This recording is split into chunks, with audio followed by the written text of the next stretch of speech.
Sir, തലസ്ഥാന നഗരിയിൽ നിന്ന്, അതായത് ഡൽഹിയിൽ നിന്ന് വരുന്ന കാര്യങ്ങൾ വളരെ ഞെട്ടിപ്പിക്കുന്നതാണ്. ഹിജാബ് ധരിക്കാത്തതിന്റെ പേരിൽ ഒരു ഭർത്താവ് നടത്തിയ കൊടും ക്രൂരത, അത് നമ്മളെയൊക്കെ അമ്പരപ്പിക്കും. ഈ ഹിജാബിന്റെ പേരിൽ കേരളത്തിൽ മുഴുവൻ റോഡിൽ ഇറങ്ങിയ കുറെ ആളുകളുണ്ട്. ഇവരൊക്കെ കേൾക്കണം, ഹിജാബ് എന്ന് പറയുന്നത് ചില മതഭ്രാന്തന്മാരുടെ അവർക്കൊരു ആയുധമാണെന്ന് തോന്നുന്നു. ഇത് ധരിച്ചില്ലെങ്കിൽ എന്തോ വല്ലാത്തൊരു വല്ലാത്തൊരു പ്രശ്നം ഇവർക്ക് ഉണ്ടാകുന്നു. അത് സ്വന്തം ഭാര്യയാണെങ്കിലും അയൽവക്കത്തുള്ള സ്ത്രീകളാണെങ്കിലും ഇത് ധരിച്ചില്ലെങ്കിൽ നമുക്ക് പാപം കിട്ടും, ഇതാണ് നമ്മുടെ എല്ലാം എന്ന് ചിന്തിക്കുന്ന കുറെ ആളുകളുണ്ട്. എല്ലാ മുസ്ലിങ്ങളെ അല്ല പറയുന്നത്. ഇപ്പോ ഇത് കേൾക്കുമ്പോൾ വല്ലാത്ത ഞെട്ടലും ഭയവുമാണ് ഉണ്ടാകുന്നത്. എന്താണ് സംഭവം, എവിടെയാണ് നടന്നത്? മലയാള മാധ്യമങ്ങൾ ഇത് പുറത്തു വിട്ടിട്ടില്ല, കാരണം ഇതൊരു വാർത്തയല്ല. അവരിപ്പോഴും ദിലീപിന്റെ പുറകെയാണ്. അവരെ സംബന്ധിച്ചുള്ള ഇത്തരം വാർത്തകൾ ഇട്ടാൽ വോട്ട് പോകും, വല്ലാത്ത വേറെ പ്രശ്നങ്ങളൊക്കെ അവർ അഭിമുഖീകരിക്കുന്നുണ്ട്. ഇത്തരം വാർത്തകളൊന്നും അവർ കൊണ്ടുവരില്ല. എന്തായാലും എന്താണ് സാർ പ്രശ്നം? ഡൽഹിയിൽ നിന്നും 150 കിലോമീറ്റർ അകലെ ഷാംലി എന്ന സ്ഥലത്ത് നടന്ന ഒരു ദുരന്തമാണ്. അതിഭയങ്കരമായ ദുരന്തം. 3 പേരുടെ മരണത്തിന് ഇടയാക്കിയ ദുരന്തം. 3 സ്ത്രീകൾ ഇരയായ ദുരന്തം. സ്ത്രീ പീഡനത്തെക്കുറിച്ചാണല്ലോ, നമ്മൾ അതിജീവിതകളെ കുറിച്ചും ആകണമല്ലോ നമ്മുടെ ഈ അന്തി ചർച്ചകളൊക്കെ പോകുന്നത്. ഇതിനെക്കുറിച്ച് ഒരു അന്തി ചർച്ച പോയിട്ട് ഒരു വാർത്ത പോലും നമ്മുടെ മാധ്യമങ്ങൾ പ്രസിദ്ധീകരിക്കാൻ ധൈര്യപ്പെട്ടില്ല. കാരണം അവരുടെ സർക്കുലേഷൻ പോകും, മാസമായിട്ട് അത് ബ്ലോക്ക് ചെയ്യുമെന്നുള്ള പേടി കൊണ്ട് മാത്രം ആ വാർത്ത കൊടുക്കാതിരുന്ന മാധ്യമധർമ്മമാണ് കേരളത്തിലെ മാധ്യമങ്ങൾ കാട്ടിക്കൂട്ടിക്കൊണ്ടിരിക്കുന്നത്. മാധ്യമധർമ്മം, എല്ലാത്തിനും ഒരു ധർമ്മവും നീതിയുണ്ടല്ലോ. ആ ധർമ്മം ഇവിടെ അറബിക്കടലിലേക്ക് വിളിച്ചെറിയപ്പെട്ടിരിക്കുന്നത്. 150 കിലോമീറ്റർ അകലെ എന്ന് പറയുന്ന ഷാംലി എന്ന സ്ഥലം ഇറാന്റെ ഭാഗമല്ല, ഇന്ത്യയുടെ ഭാഗം തന്നെയാണ്. ഇന്ത്യയിലാണിത് സംഭവിച്ചത്. സംഭവം പറയാം. അതായത് തരീഖ എന്നൊരു സ്ത്രീ, 32 വയസ്സേ ഉള്ളൂ. തരീഖയ്ക്ക് 2 പെൺകുട്ടികളുണ്ട്. അവരുടെയൊക്കെ വിവാഹം വളരെ നേരത്തെ നടക്കുന്നതാണല്ലോ. 2 പെൺകുട്ടികളുമുണ്ട്. ഈ തരീഖ ഷാംലിയിൽ തന്നെയുള്ള തൻ്റെ അമ്മയുടെ വീട്ടിലേക്ക് പോകുകയായിരുന്നു. വളരെ മാന്യമായിട്ടുള്ള വസ്ത്രധാരണം ധരിച്ച് ആ സുന്ദരിയായ ആ സ്ത്രീ അമ്മയുടെ വീട്ടിൽ പോയി. അമ്മയെ കണ്ടിട്ട് തിരിച്ചിറങ്ങുമ്പോൾ അവരൊരു തെറ്റും ചെയ്തില്ല. അമ്മയെ കണ്ടു, സ്നേഹിച്ചു, അമ്മയുമായിട്ട് കുശലങ്ങൾ പറഞ്ഞു, സ്നേഹം പങ്കിട്ടു, ആഹാരം കഴിച്ചു. ഇത്രേ തെറ്റ് ചെയ്തുള്ളൂ, അതിനപ്പുറം ഒന്നും ചെയ്തില്ല.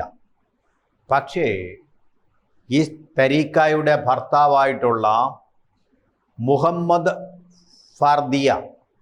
ഫാർദിയ, ഉച്ചാരണം ശരിയാണോ എന്ന് എനിക്ക് ഉറപ്പില്ല, ഞാൻ എഴുതിയത് വായിക്കുകയാണ്. ഫാർദിയ എന്ന് പറയുന്ന ആള്, അല്ലെങ്കിൽ ഫാർദുവായിരിക്കും, എന്തു കുന്തമെങ്കിലും ആയിക്കോട്ടെ. അയാൾ വലിയൊരു തടിമാടനാണ്. ആജാനുബാഹുവാണ്. അയാൾ തൻ്റെ സ്വന്തം 2 മക്കളെ പോറ്റുന്ന ഈ പെറ്റമ്മയിൽ വലിയൊരു തെറ്റ് കണ്ടു.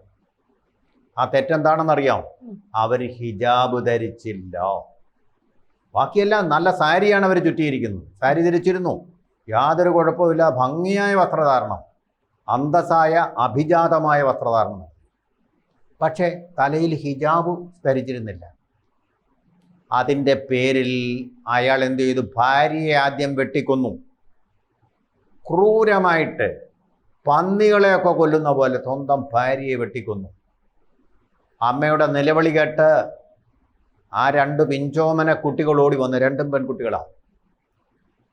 ഇത് കണ്ടു എന്നറിഞ്ഞു, സാക്ഷികളായല്ലോ എന്ന് വിചാരിച്ച് ഈ 2 പേരെയും അയാൾ കൊന്നു. കൊന്നത് എത്ര ക്രൂരമായിട്ടാണ്! ഇല്ലറ്റും ചെയ്യുകയല്ല, ഒരെണ്ണത്തിൻ്റെ കണ്ണു ചൂഴ്ന്നെടുത്തു. അതിക്രൂരമായിട്ട്, മൃഗങ്ങളോട് പോലും കാണിക്കാത്ത തരത്തിലുള്ള ക്രൂരതയാണ് സ്വന്തം മക്കളോടും ഭാര്യയോടും ഈ മനുഷ്യൻ കാണിച്ചത്.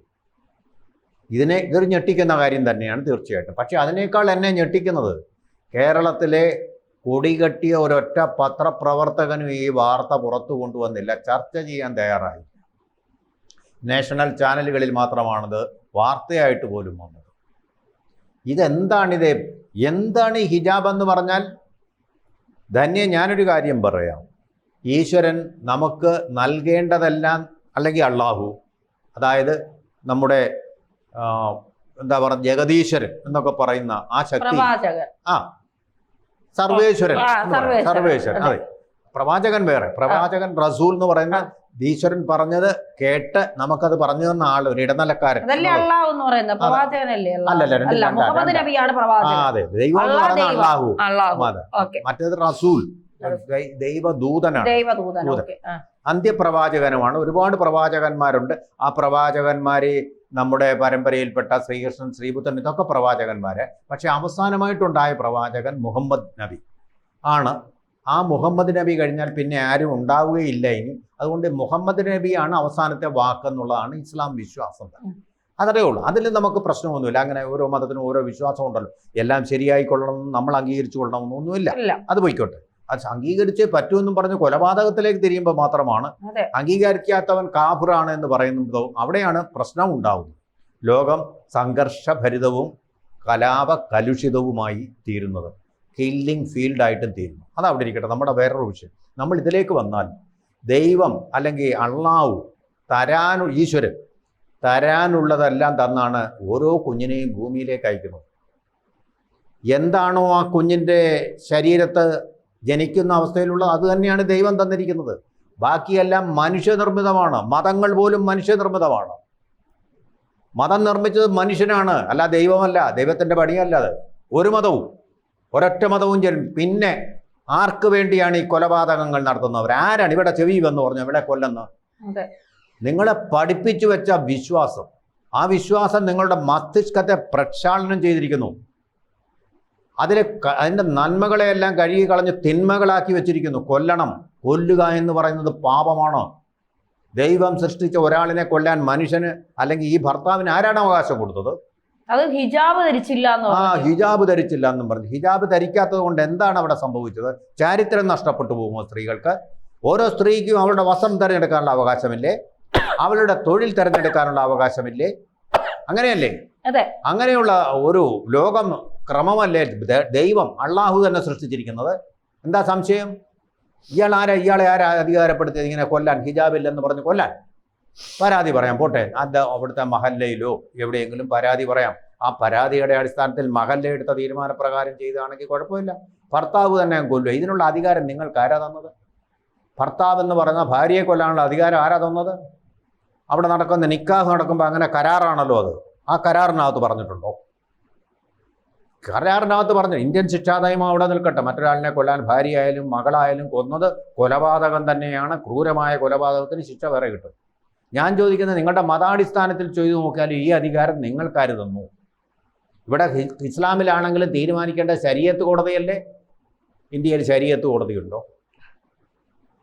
ശരീഅത്ത് കോടതി അങ്ങനെ പറഞ്ഞിട്ടില്ലല്ലോ. ഇത് ഇസ്ലാമിക രാജ്യമല്ല, ഇത് മതേതര രാജ്യമാണ്. അതിൻ്റെ നിയമങ്ങൾ അനുസരിച്ച് ജീവിക്കാൻ പഠിക്കണം ആദ്യം. അല്ല, നിങ്ങളുടെ നിയമങ്ങൾ നടപ്പിലാക്കാൻ ഇവിടെ നിങ്ങൾക്ക് അവകാശം തന്നില്ല, മറ്റൊരാളാണത്. ഭാര്യ എന്ന് പറയുന്നത് നിങ്ങൾ സൃഷ്ടിച്ച ആളൊന്നുമല്ല, ദൈവം സൃഷ്ടിച്ചതാണ്. മറ്റൊരാളാണ്. അവരുടെ ജീവൻ എടുക്കാൻ നിങ്ങൾക്ക് അധികാരമില്ല. ആ ജീവൻ കൊടുക്കാൻ നിങ്ങൾക്ക് കഴിയുമോ? ശരി, ഭാര്യ മരിച്ചു, ആ ജീവൻ കൊടുക്കാൻ നിങ്ങൾക്ക് കഴിയുമോ? കഴിയില്ലെങ്കിൽ അത് ചെയ്യാൻ പാടില്ല. ഈ യാതൊരു പ്രകോപനവുമില്ലാതെ നിങ്ങളെ വഞ്ചിച്ചിട്ടില്ല, അവരല്ലെങ്കിൽ വേറൊരു പുരുഷൻ്റെ കൂടെ പോയിട്ടില്ല. അതായത് ജീവൻ നിങ്ങൾക്ക് തിരിച്ചു കൊടുക്കാൻ പറ്റില്ലെങ്കിൽ ആ ജീവൻ അപഹരിക്കാനും നിങ്ങൾക്ക് യാതൊരു അവകാശവുമില്ല. ഒരു ദൈവവും തന്നിട്ടില്ല. ദൈവം നിങ്ങളെ നരകത്തിലേക്ക് അയക്കും എന്നുള്ള കാര്യത്തിൽ സംശയമില്ല.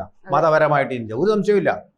കുംഭീഭാഗ നരകത്തിലേക്കായിരിക്കും നിങ്ങൾ പോകുന്നത് ഈ മഹാഭാവം കാണിച്ചത്. ഒരു സംശയവും വേണ്ട. ഒരു സ്വർഗവും നിങ്ങളെ കാത്തിരിക്കുന്നില്ല. അത് 100% ഉറപ്പാണ്. പിന്നെ ഇന്ത്യൻ ശിക്ഷാ നിയമം BNS അനുസരിച്ചിട്ടുള്ള ശിക്ഷ, നിങ്ങൾക്ക് ക്രിമിനൽ പ്രൊസീജിയർ കോഡ് അനുസരിച്ചുള്ള പരമാവധി ശിക്ഷ ഈ നരാധമന് കൊടുക്കുക എന്നുള്ളതാണ്. ഈ നിഷാദന് കൊടുക്കുക എന്നുള്ളത് മാത്രമാണ് നമ്മുടെ മുമ്പിൽ, ഇന്ത്യ ഗവൺമെൻറ്റിന് മുമ്പിലുള്ളത്. പത്രങ്ങളൊന്നും സപ്പോർട്ട് ചെയ്യില്ല. പക്ഷേ ഇന്ത്യ ഗവൺമെൻറ് ഈ 2 കുട്ടികളുടെയും അമ്മയുടെയും ചോരയ്ക്ക് യഥാർത്ഥ മുസ്ലിങ്ങളായിട്ട് ജീവിച്ച ആ 3 പേരുടെ ചോരയ്ക്ക് പകരം ചോദിക്കണം.